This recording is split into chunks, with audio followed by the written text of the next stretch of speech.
So now we're moving on to the NA portion of the day, and it's really exciting because we're going to be seeing Monkey Madness, formerly known as SOAR, for you guys who aren't familiar with the new team name.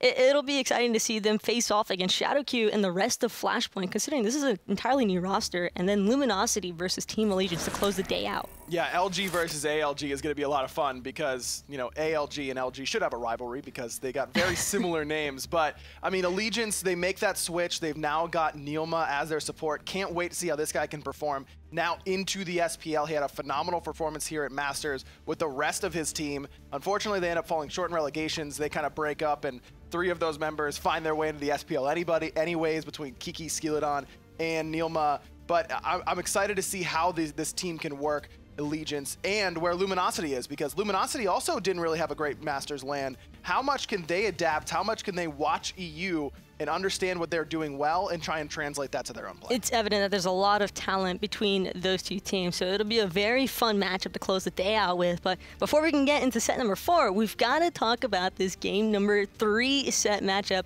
with Monkey Madness versus Flashpoint. And it's not just the team name that's new. I mean, Flashpoint's running an entirely new roster, so yeah. How much of an effect do you think that could take off, especially when you're considering that fineokay, he was a rookie at first. He's still a rookie, of course. It's still his first season, but he's warming up especially. And so now he's going to be contending off against that of DanteLeFargo. And for Dante, that's got to be quite an opposition. I mean, look at the KDA there for fineokay, 11.3. That's a joke. This kid has been unbelievable ever since joining into the SPL. Spent a lot of time in the Challenger Cup as a solo and as a jungler for Astral Authority, but now that he's back in solo for Monkey Madness, he's looked super, super good there. And you're right, DanteLeFargo wants to be fineokay, right? He wants to come out of the Challenger Cup. Everyone will be like, yeah, he's okay, right? Like, we don't really know what to expect from him. Holy crap, this guy's really, really good. That's what DanteLeFargo wants to happen. That's exactly what fineokay did last time in the spring split for SOAR, now Monkey Madness. So how are they going to match up? I mean, fineokay, despite not being around for very long, as we mentioned, I mean, his play has been phenomenal. His KDA is through the roof.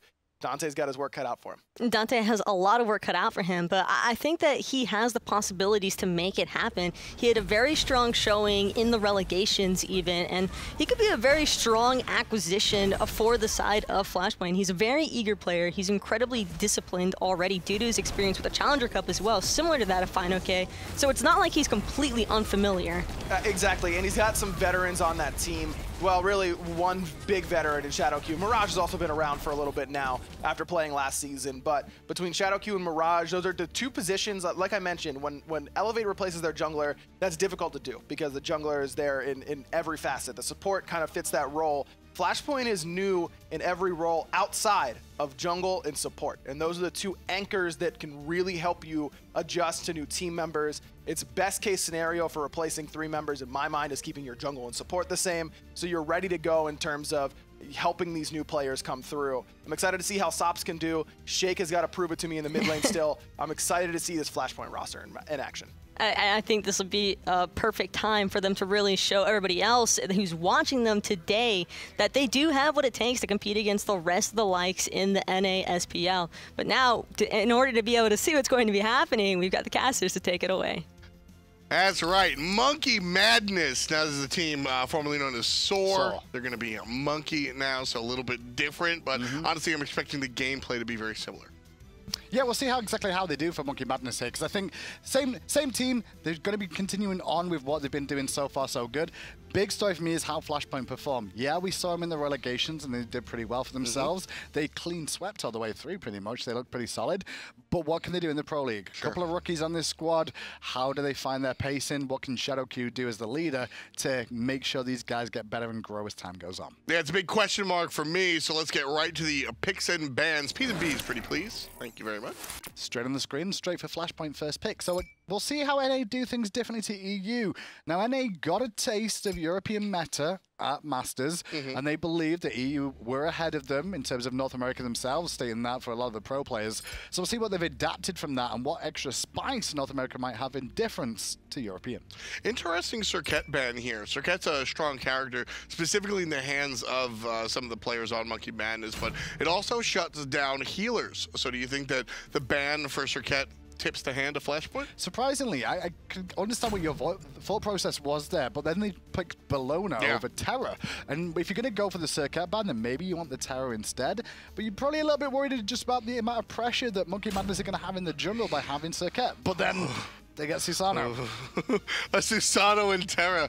So this is actually really terrifying for Flashpoint, no pun intended, because so when you're looking at, I think you can say that Flashpoint are the bottom card here. Monkey Madness are assumed to be the stronger individual play, as Flashpoint are some of the rookies. So Susano is a character that in the right hands can just run a game by itself, and when you give that type of character to a team that's theoretically stronger than you, it can really throw a monkey wrench in your game plan.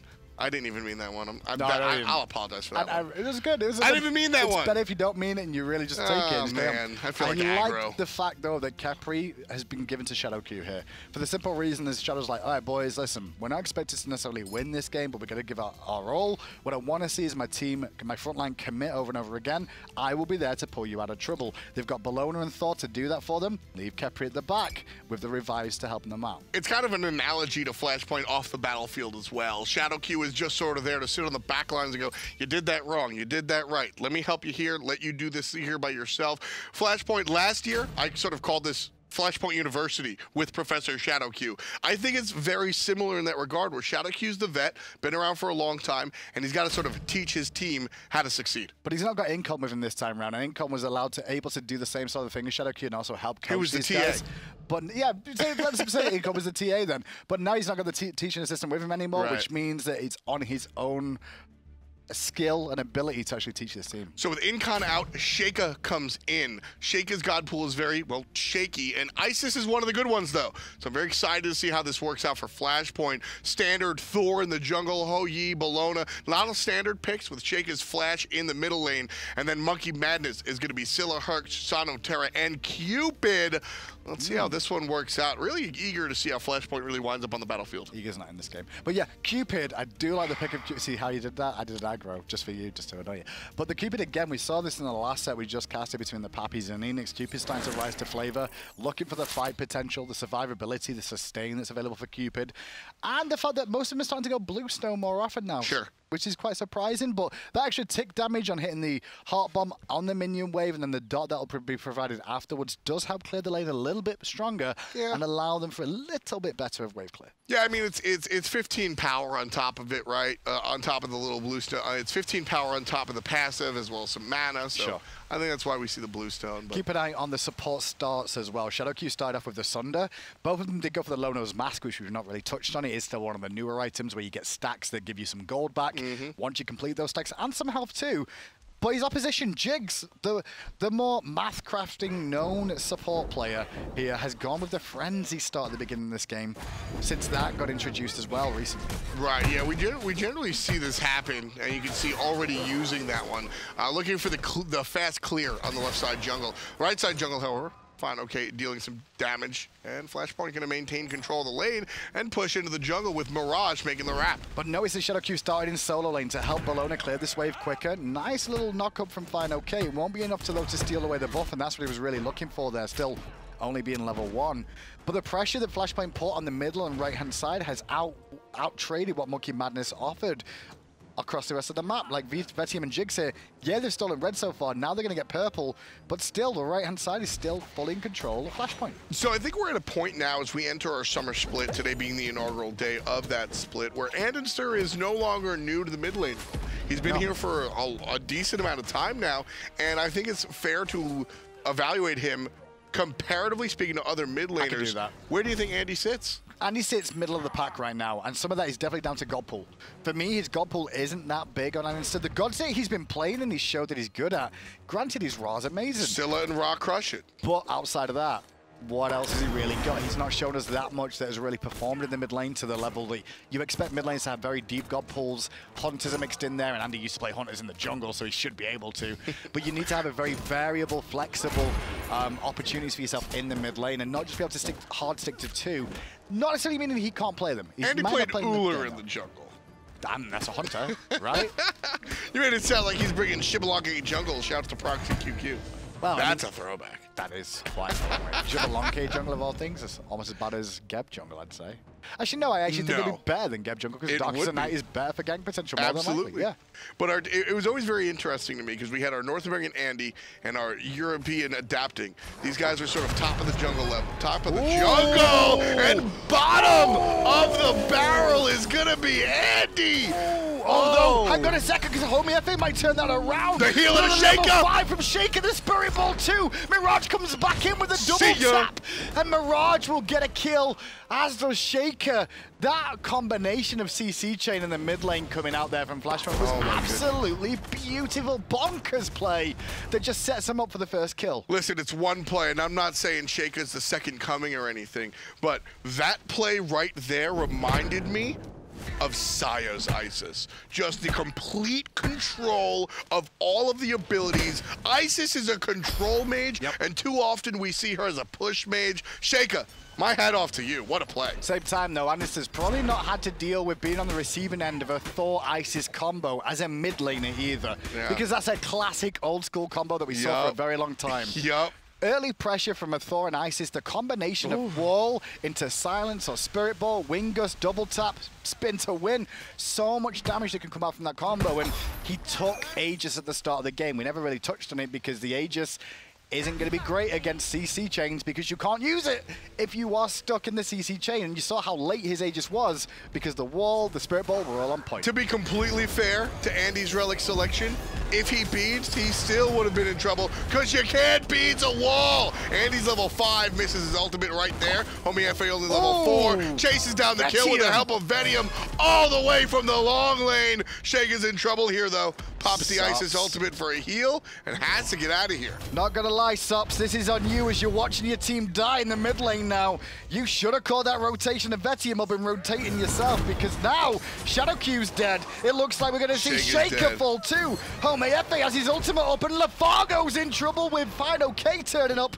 but luckily enough, he misses the driving strike. Really well done by Flashpoint initially, but a perfect answer back by Monkey Madness. I know I just fired there, Sops, because I was right too. Sops was the one that caused a lot of problems there. Vetium and the team of Flashpoint were all out of that fight until Vetium had swung around from the duo lane and drops the Fields of Love on the escape route where they were technically out. And that's what cost them the fight. That's where Monkey Madness gets in. Sops should have called that or rotated, but Vetium, got to give him credit for that rotation. That's the key. Beautiful. See, Sops should have called that. I won't I'm not gonna I won't too much. rash Sops for not rotating because you're not supposed to quote unquote rotate at that point. Whoever made the call on MM to make that make Vetium rotate out of the long lane, they're the ones to get the high five because it's an unexpected rotation and that's what wins your fights in Smite most of the time. The unexpected. And you also know how strong Cupid can be in the boxing fight at level 5. He's very, very good for the setup potential, especially after Flashpoint just use all their abilities to engage that fight and then realize they can't fight, so they disengage. And then to walk into a Fields of Love that just sets up everybody running for their own lives, trying to survive individually, meaning the monkeys shred them apart. And that's where MM are going to succeed here versus this squad as DanteLeFargo gets chunked, is their ability to stay calm in chaos, right? Rookies, when it comes to newer teams, the thing that you see most notably is the inability to close games. When it comes to rookie players individually, it's the inability to keep your head on straight when everything's going awry. MM win that team fight for a number of reasons, one of which is absolutely the fact that they turned everything upside down, and the guys on Flashpoint, like you said, were just every man for himself, run, run, run. And sometimes you have to do that. You have to make the audible to call every man for himself. Oh, sure. But they all fell down, and now Homiefe's in a bit of trouble here, though. Mirage realized that he was out of mana, out of position on his own, didn't know about reinforcement, so I do like the ultimate there. He took a lot more poke than he could have for trying to walk away, but by using that, he guaranteed his own safety. So you mentioned that Incon was gone here, right? And that sort of secondary, that first mate that Shadowq had is gone. Well, it's Mirage's turn here. Homiefe gets grabbed before he can grab himself. There's going to be issues. Sheyka's in trouble. He gets a heal from his support player. Oh, he's in trouble now. No, they have no gun jukes from Shadowq to make sure he turns on his head. You saw Andinster just sat waiting, going, go on, revive, and I'm going to dunk you both at the same time and get a reset. Shadowq's like, no, no, no. Last second sidestep, saves his mid laner, and gets the kill on Andinster. So Flashpoint last year had Incon. This year, it's Mirage. He's got to be the guy that's got to be that pseudo-veteran presence, because his first shot, he's on Noble, and that's Baby's first SPL team. Then, the analogy that I said last year with Flashpoint was, he was the guy transferring out of community college to a real school, right? This is that next step up here on Flashpoint. Well, now with Incon gone, Mirage has to be some sort of leadership. Shadowq's the #1, but Mirage has to be the #2, and I don't think he's been that yet in his short career, and it's very important. He's going to either sink or swim. Yeah, it's basically up to him and Shadowq for the communication side, because I expect Sheyka will sit back a little bit and just listen to instruction. After the way he's playing here, I don't think so. If Shadowq's the professor and Mirage is the TA, Sheyka's the kid in the front row answering every question correctly. He's going to be the one to step up and do the TA's job. Well, we'll see if we can do it. Let's find out as the season goes on, but this is a great start for them. It is Isis I'm loving Thor. it. For me, though, it's Isis Thor, and I expect Isis and Thor to do very well in the early game. Of course. But Monkeys are making a couple of mistakes I wasn't expecting them to. They're probably not giving as much respect to Flashpoint as they first thought. I think that will change, though, as this game continues. With Vetium doing that early rotation, it kind of shows that Monkeys were like, okay, hang on, we messed up at the start here. We didn't respect them enough. All right, let's start to work as a team now. If it requires us to make a couple of early rotations, let's make that happen. And at the end of the day, they still have Homiefe, who's Sheyka going to do stuff like that, pulling Sheyka in, help for the mid lane. He does have a heal, but Jigz is able to get him down at the last tick, that last moment. All the way on the right side, fineokay falls as well. Mirage was up in the sky there around the elementals, and I was like, is he going to go mid and try and help out his mid laner? But it was too little too late, and I think he was like, I don't think I can reach this. I won't be there in time. Instead makes a good play onto fineokay, which evens it up across the map. Obviously, Sheyka falling down they won't like, but I don't think Monkeys will be happy about the fact fineokay died there either. Yeah, fineokay has been a very strong look, honestly, for MM, previously Soar. Not a full year of SPL under his belt just yet. I think just 1 split or so, starting out last season, or in the spring split. But still, I've really liked what I've seen out of fineokay, not just in-game, but out of game too. Well, I can't call him Homie because Homiefe is in this game, but the guy has a really, really useful YouTube channel, and he's really engaging with the community. I love to see that out of the pros. Yeah, just to give their viewpoint, their stance, just to teach others and allow them to learn the game at a better level. They're never going to know the ins and outs of everything that goes on in a pro game, but getting some insight is just so useful to teach people to get better and learn. That's how I started learning the game myself, was watching the streams and listening to what other players had to say. Exactly. I mean, I was in Zapman's stream every day 4 years ago just trying to learn things, and now, you know, well, here I am just kind of talking about it. So. I was going to say, I was going to blame, so I blame Zapman then for everything you say. So for anybody who doesn't like Tom's casting, the Pappy specifically, head over to Zapman and blame him. It's all his fault. There it is. Homiefe is still in control here, though. He's 2 levels down, and yet I say he's still in control because he's able to make the plays that he's doing in the mid lane. This is a good play, though, coming out from Flashpoint. Trying to recognize Flashpoint here, that they have an opportunity to try and take away the Portal Demon. I like the idea. This is classic Shadowq call. Classic Shadowq call. Big heads up when it comes to the objectives. I don't like the leash there. I know fineokay was coming with the boulder, but I still would have liked to see them come in after that amount of time. The reason I like the Portal Demon call there is because most people will be paying attention to the goal for early on. They won't necessarily think about warding up and controlling the Portal Demon pit. And it is still worth golden experience, plus a free portal back towards the mid lane, which can provide extra pressure from a different way to initiate, so to speak. But now they gave up that pressure, it looks like Monkeys have actually started up the Gold Fury here, as we do have a quick pause coming out between the two teams. 4-4 here, just shy of 11 minutes, and a team separated by minimal amounts of gold, so everybody really trying to find their footing. Although I think everybody is a little bit surprised pleasantly at how Flashpoint have been doing. I did not expect that level of play. I like the draft. That's what it is for me. I think the draft was the right idea to get themselves off to a winning point. Even if they don't win this set because they're not necessarily expected to, but get yourself off on the right foot. Give people comfortable picks. Mirage on Thor, something that he's very, very solid at. Obviously, he would have preferred Thanatos if he could. But it looks like the Gold Fury did get reset there as Mirage commits, looking for andinster again. And there's a girdle coming out from the guys on MM. Shadowq going to save himself right in the middle of sops. There's going to be damage going on the left side, and Vetium able to take down Mirage. It's just 1 so far. Sops gets flipped. Sops gets kicked as well. Trying to jump out of the south side. He will. And Sheyka just providing damage from the right. But Homiefe taking out the Hunter. Sheyka's just out of position on this right-hand side, not really doing anything around that corner. Now he's been isolated and alone as Dante still trading against 3. Vetium trying to run down Sheyka, and that will be a pickup. The beads will not help him there. And I think Sheyka could have rotated around the red buff camp, joined his team a little bit earlier, maybe supported them from there. Because as that fight developed, once Shadowq fell down, it just became absolute chaos. Sheyka didn't do anything wrong in that specific team fight, but he didn't do anything hard stop in that team fight. His ult's still up. But it was such an awkward fight. You can't get him ready to really ult there because nobody. Who'd you ult? Just one of the guys. No, in you gotta wrap around all your team. Precisely. Try and get back towards your team. Selb used the wing clutch to reposition again. But being around that corner, it wasn't just him though. I'm just looking at Sheyka was like, he didn't do anything in that fight. That's why it's really obvious to the naked eye. Exactly. Yeah, there was nothing that happened when, if you're gonna pick the Isis, people always talk about Isis early game prowess, and that's because Wing Gust allows a lot of pressure in lane, but the ultimate is strong all throughout the game because it just, similar to Bellona ult, this is our area to fight. Fight in it if you want, and we will win. And now the early game's starting to come to an end now. Golfury going the way of Monkey Madness means that the scoreboard is in their favor for the time being. And they do have a better late game composition too.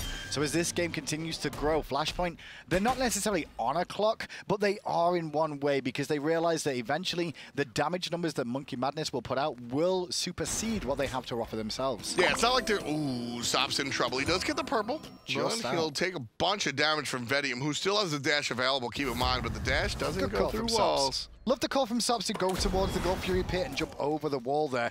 Clear the wave and go back to safety again. He's the hot bomb, obviously. But I like his pathing choice there. He could have had he could have continued running and Vetium was continuing. The minion's gonna stop him from backing. I hate when that happens. Oh, Sops. When you look at a minion, you're like, please don't hit me. Just listen. I'm pointing a second away, and this archer arrow just comes flying at you. And you're like, really? Yep. Really? I hate you right now. He thought he had the time. Unfortunately for him, not going to be the case.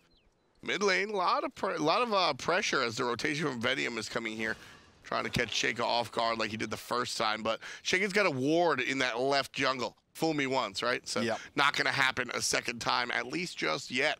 MM grouping up on the right side. So Sheyka's got to be careful here because he knows monkeys have all gone to the right-hand side, but with Shadowq going back to base and left-hand side Sops was there, you can see that Mirage has been forced to ult a little bit earlier than he would have liked just to make sure he's got vision of this and go, okay, they're not doing it right now, we can pressure mid lane. Mirage can cut off the option of them coming back if they want to, or go and get some wards down at the Portal Demon just in case it's getting done. Still looking for the Portal Demon. Huh. Vision going to be stripped away from MM if Flashpoint drop their own sentry. This is Monkey Madness, though, realizing that what they've got an advantage of is the last team fight went so well in their favor when they fought as a 5-man unit. They feel they can do the same thing again. They just want another fight. So let's bait around the Portal Demon, bring them all in again, win another fight, take the Portal Demon, maybe even the Fire Giant off that, or a couple of towers. And that is going to be... I don't think that's a good choice for MM, Hindu Man. I think that last fight was 4-on-5. Sheyka just tossed out basics. And it's still the same thing. Great wall. Sheyka's not there just yet. DanteLeFargo making the rotation. But as you pointed out, a fantastic wall from Mirage separating the team fight. But no, it was 2 ults for 2 ults used there, I believe. Actually, Mirage was down a little bit earlier than that. So it was 2 for 1 in terms of ultimates. fineokay with a nice driving strike. Eagles rally from DanteLeFargo. Didn't find the stun. Didn't find the bludgeon in response to the boulder already used by fineokay. And he's 1 hit from death, and Sops will claim credit for the kill. Sheyka's low, Mirage is low, DanteLeFargo's low. But as you said, fineokay is the only one in 0. MM have suffered a casualty, and yet they still want the objective. They can steal it with a crush at the end, and it will go the way of Monkeys, because andinster just held the crush to the last second, wisely done. That was Monkeys recognizing that the health pools of the damage dealers at Flashpoint were too low to really contest. Exactly. So they still, even though they lost the fight with fineokay, their health bars were too low for Flashpoint to even look at contesting properly. We always preach target selection and not splitting your DPS. That is, and this is why absolutes are never correct. Ha ha ha, right? When it comes down to it, Monkey Madness succeeded in that engagement because they split their DPS up. They made sure that a number of players were not healthy enough to go ahead and fight. When there are 3 people in the yellow, it's all green for the objective for the other team. So the gold actually goes a little bit further in Monkey's favor there. It's not a huge amount that it goes up just because Portal Demon's not worth as much now, but it does provide that extra pull back to the map, deny a little bit of aggression from Flashpoint around the fire jet with a man advantage for a few seconds, just because the portal's available for monkeys to come through and defend. Listen, you got to do maintenance, right? Not every single objective is going to be this slam dunk. Sometimes you need to make these smaller steps, and it's interesting to see a team like Monkey Madness with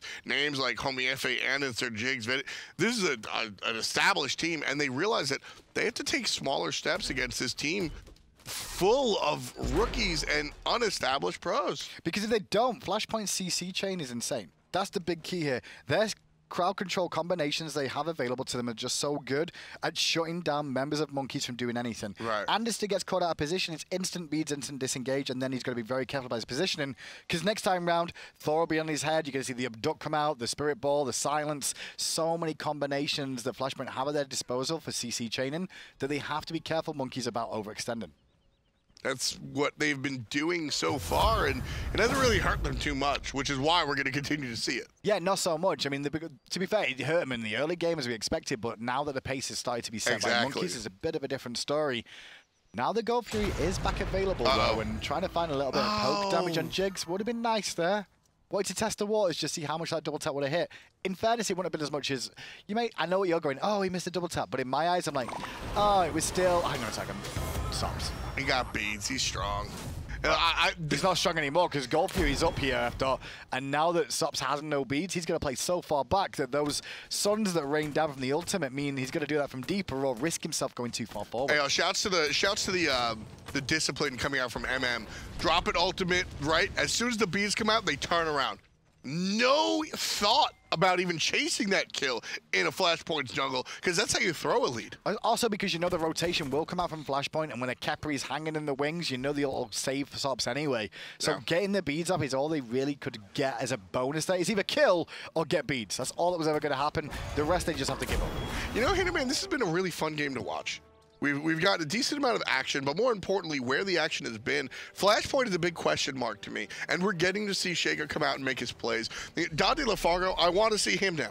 Make a couple of plays, Dante. I mean, you're Bellona, so come on through and let's see you jump on people. A lot closer than I expected to be, but now is the telling point. The 16 to 20 minute mark for me is the real telling point of how games go, and a free Gold Fury going the way Mirage sets it up, and he has to hold that. Cantless lose the ultimate, pops down the wall. That was a play where nothing happening is the win. That's the win. Things are still happening. Homiefe making sure that's the situation. What are you doing? Sheyka's already dead. Dante rooted in place, knocked up in the air, forced the Eagles rally back to safety, but the damage is done. The ultimate used as well, and Vetium's looking to clean up with one more hit. I don't think he's got the damage, though. The Gold Fury still available for the monkeys to return to. Sheyka didn't have to die there. Sheyka shouldn't have died there, and since he does die there, that's a problem. One of the reasons we've not seen Isis for a while, but she's started to come back now, is that she is a squishy mage. Talking about squishy, Jigz isn't not supposed to be squishy. But the sun's raining down. Jigz is out. Nah, Mirage is going to keep up following He's him. Out. Looking for the basics, uses beats to get away. One whap is good enough. Jigz falls down. It's a 4-on-4. Sheyka's coming out of the base, but he'll make it too late. And he taking down Shadowq already, but Mirage answers back. It's a 3-on-3. Now Homiefe in trouble. Basics are good. He can't attack. Nice teleport. He's going to dash away. That's the power of Susano, but here comes Mirage. What abilities does he have up? He doesn't have anything, and that's that. MM able to walk away. What a brawl. Just an all-out brawl. I don't think they really want to start the Gold Fury here. No ultimates available. A little bit of time on Sheyka's ultimate to come up, though. I'm not sure if it's going to be in time right now. fineokay on zone duty. Driving strikes Dante. But the burst is just too real. Andy's ult's available again. He might have time to do this. He might have time to do this. But he went for the kill. Didn't find it. Flashpoint. Get the Gold Fury. A bird in one hand is better than two in the bush.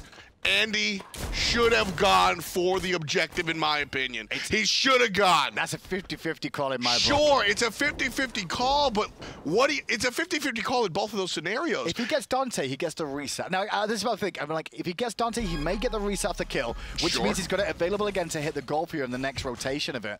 If he goes straight for the Gold Fury, there's a chance that the moment he tries to ult it, they reset and pull back. Gold Fury unleashes. It's immune to the damage. It's See, a tough for me, one. if he It's goes tough. for the kill on DanteLeFargo, he gets the reset and the Gold Fury's already dead. Sure, and So- I can see it. I can see what he was thinking. I think he just thought it was the safer option to try and pick up the kill. Yeah. Oh, that was the play to make. But in the end, Gold Fury to Flashpoint, and now they're looking to continue. Eagles rally to the back. 4-man from Dante, but he's gonna force the Cupid ultimate out from That's a Vetium win. there. Dante comes out on top, meaning the Portal Demon goes the way of Flashpoint That's as well. a huge win. The Cupid ultimate is fantastic for controlling areas or controlling to zone people out. I mean, I gave Warchi a high five for using an ultimate that hit 0 people. And andinster on the Scylla, not quite single target, but much more focused. The crush is big, but not as big as the Fields of Love. With the ultimate down for Vetium, that opens up so many other parts of the map for Flashpoint to go ahead and aggress on. And now Dante can just go back to the right-hand side, continue farming up, still has his tier 1 tower standing. And you like to see Dante do some stuff. I think he's been very, very solid in this lane so far. Yes. He did get some pressure from Mirage early on, getting that early kill onto fineokay. Really opened up a bit of a window here to just survive, do his thing, and now turn into Bellona that you expect. Exactly. In the later stages of the game. Yeah, now is, so I wasn't saying I haven't seen it yet, where is it? Sure. I was saying Bellona's got to come online, and when it does, let's see what happens. Now, I liked the other plays better than this one. Shadowq's going to help out his solo laner, thankfully. Andy waiting it out. Too soon, Executus! But still, might go down. DanteLeFargo just dancing out, jumps out as well. Sops in trouble in the mid lane, and he gets the kill on the Shadowq, but Homiefe in trouble. Mirage, Not aggressive sure. or defensive. What was that? Oh my goodness, gets the stun, but he's gonna give up his life here, folks. Well, he's looking for the hammer over the wall, and he'll get it. He won't give up his life. It's a great escape today in this set. It's like, who can survive the longest is the question. Oh my goodness. And who's going to make the biggest mistakes? Monkeys right now, they'll get the tier 1 in mid lane, strip away the red buff on the left.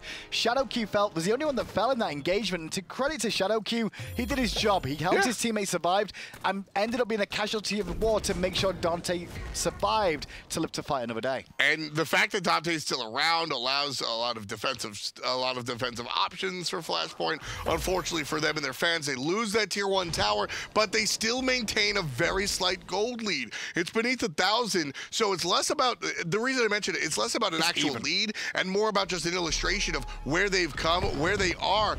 Oh, this is silly.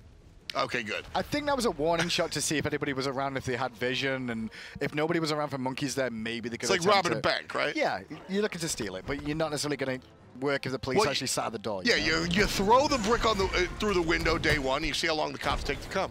And then day 2, when you actually rob the bank, you know exactly how long the cops are going to take. So so Flashpoint show up and they throw stuff at the fire giant.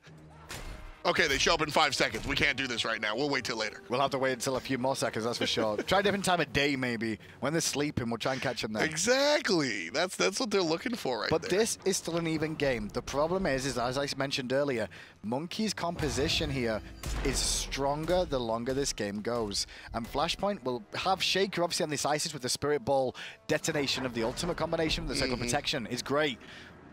But if you don't find that combo, you're in trouble. And you want to know what's even more exciting to me? It's the dispel magic on the side of Sheyka. It's a silence, it's a slow. We all know that. It's a protection shred. It's a huge protection shred. You're talking, she's level 15. You're talking like 20.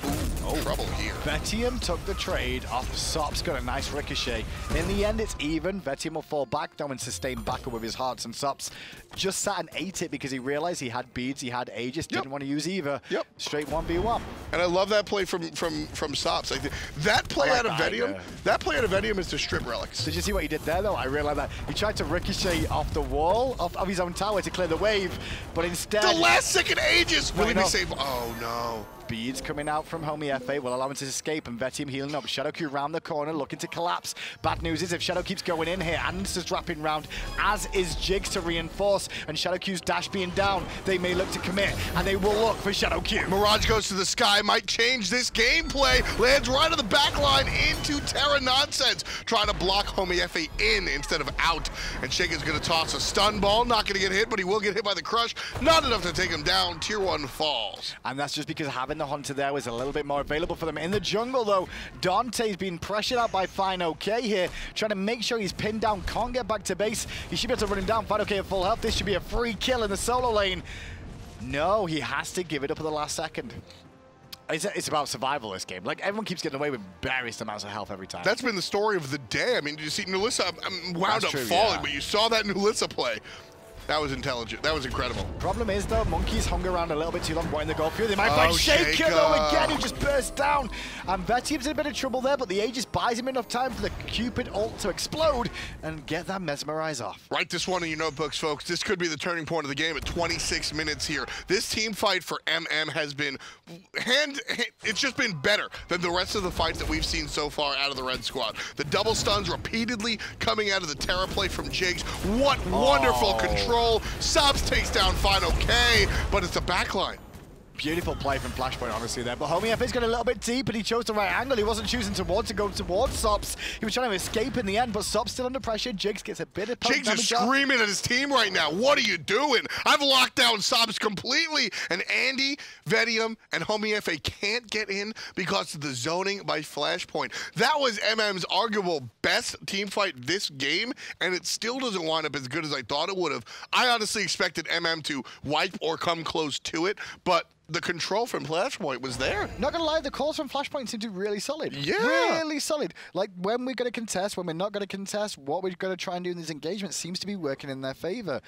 Biggest problems I see for them, though, is the fact that slight positioning issues seem to be the problem. Sheyka specifically, Sure. He's either too far forward or he's off to the side a little bit. He's going to have to correct that going forward. That's not all doom and gloom, though, because like his spirit balls have been monumentally good. And he's a newer player in the grand scheme of things, right?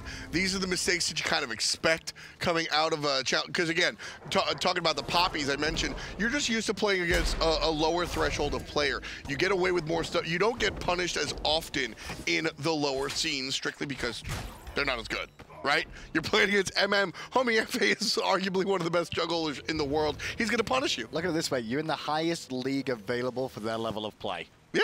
And this is the first time they've been there playing at the highest level of day in, day out in the SPL.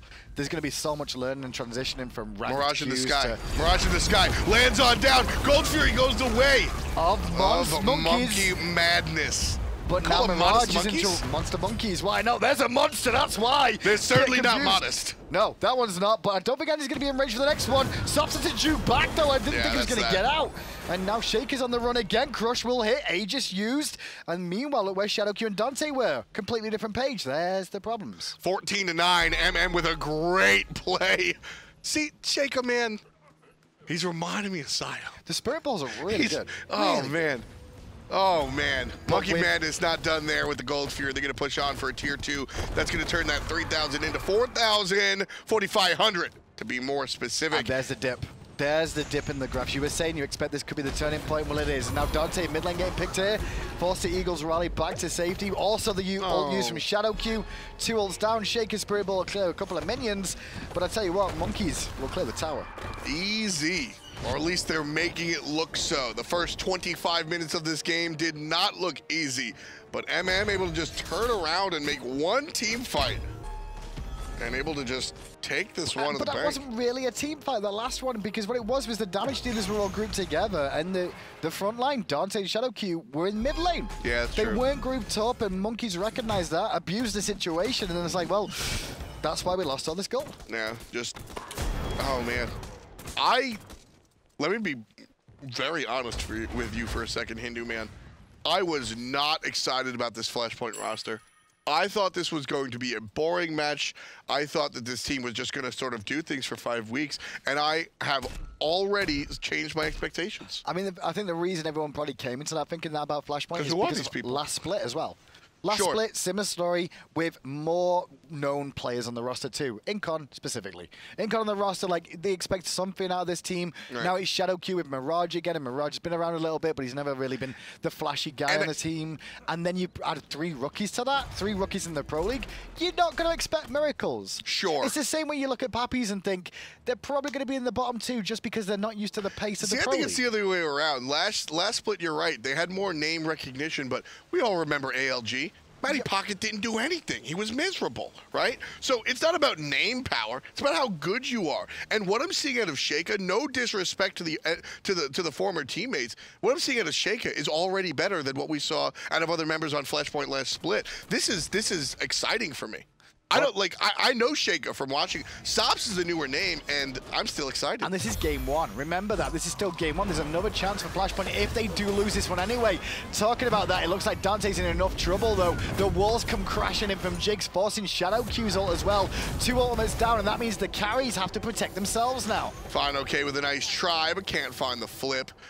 And our Monkey Madness able to control the right side of the map, forcing Bellona back. It's a 5-on-4 should Flashpoint want to engage. This should be more of a Fire Giant contest. They use the Walls of Terror to get them in that corridor, stun them, root them, Fields of Love them. Shadowq knocked back up in the air, avoids the Fields of Love, but Jigz is the one in trouble. The silent CC chain from Sheyka was good enough. Sops took a lot of poke there, but Vetium takes out Mirage, a big target down. Jungler for support. Really big deal that that Mirage is dead. One, he seems to be one of the players really driving these engagements. His ultimate as a Thor is very important right now. Again, Dante he's on the isolated. Again, gets picked in the same spot where they forced the Eagles rally earlier on.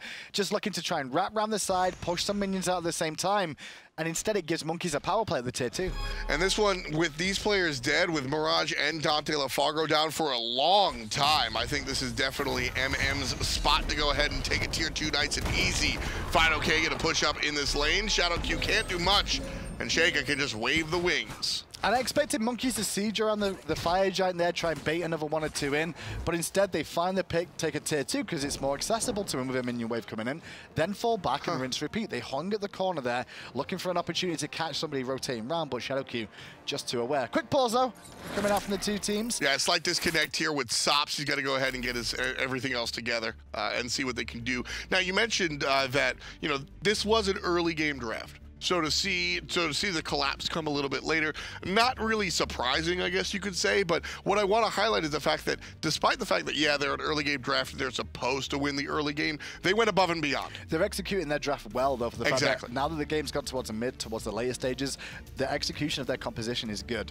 They're doing the right things at the right time in some of the team fights. It's just some of them are either out of position a couple of times, or the execution hasn't been perfect and crystal clear. And then once the call has become disengage, that's where things go awry. Yeah, I'm seeing similar stuff out of this team that I saw with the Poppies, where you're almost there. You got a couple of bad habits from playing against players that are on a lower level than what you're expecting here in the Smite Pro League, and then of course that positioning issue, which is, I guess, kind of the same problem as issue number 1, but issue number 0, the DC, we fixed it. We'll get right back in the game here. No more pauses. 10-16. 32 minutes in, and MM leading this one by about 8,000 gold, and, well, the DC's still there, unfortunately. Sops unable to reconnect, and as per the Smite Pro League rules, each team only gets about 2 pauses, 10 minutes in total, so that be that. I'm sure we'll get more word from the administrators as time goes on about what's going on there with Sops at the moment, but it's a bit of an awkward position for Flashpoint to be in. Obviously, the lead was already in Monkeys' favor. I want to call them Monsters the whole time now. Monkey Monsters. Well, it depends. Monkeys. Double M. I wouldn't say monsters. They're like monkey losers, but they're winning. That doesn't make sense. It made sense if you want to. It makes more sense to me calling them Monkey Monsters than they call Monkey Madness. Yeah, about the same. But 33 minutes in now, it's a lot of pressure on the side of Flashpoint. With Sops not being available now due to this DC and no towers remaining, Flashpoint just have to play guard duty in their Phoenix line, hope for the best, look for the Monkeys to make a small mistake here of overextending. And more than likely, the one that will overextend is fineokay. And if they lose fineokay, it will be fine. No, don't do it. I wasn't intentional, but it was like, they will be fine if they lose it. Yeah. If they lose Sheyka, though. Sheyka's not fine. Okay. I don't know if I want to high five you or slap you in the face. I thought that one felt pretty good. I thought that was pretty well timed. It did feel pretty good. Somewhere aggro is so happy right now. God, did I make aggro? I don't want to make aggro happy ever. That's what I'm saying. I'm never doing that again. Never doing that again. Mistakes were made.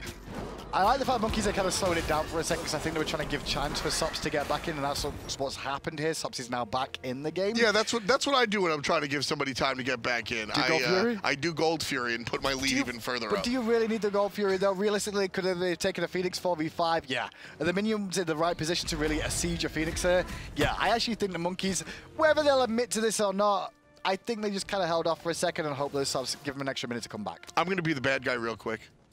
I don't like that. You play to win. Play to win, no matter what. I get that. I get that too. I'd kill a DC if it was a... Listen, if I was in the World Championships, someone DC... That's what I'm saying. Someone DC, I am taking him to the bank. That's what I'm saying. Look, Taking him to the bank. You want to have your own Give me that rules for money. your casuals or even your ranked game, sure. Do whatever you want. This is the big leagues. Sure, I'm going to care about you if you get injured, but I'm going to step over you and score while I care about you. That's kind of the analogy here. Is like, look, if you DC, I'm sorry, man. I'll tweet at you. I hope you feel better. But I'm still going to kill you, take your Phoenix, and run to your Titan. Absolutely. Sure. Play to win. Well, Monkeys looking for potentially their last siege to secure themselves this game right now. The modest All Monkeys. of Flashpoint, they're not modest. None of these boys in this team are modest. fineokay is What? pretty modest. And Homiefe is very That'll modest. change being on this team, I'll tell you that much as time goes on. But right now, Monkey's just trying to poke out, get the siege on. They have the fire jet to resustain and Terra as well. Be able to look Vetium on with two. the perfect ultimate. He's going to grab 2 players, and he follows up. He's a monster monkey. Phoenix on the left-hand side goes down. F-Dot lost his train of thought because he was so excited about saying monster monkey that he shut up mid-conversation.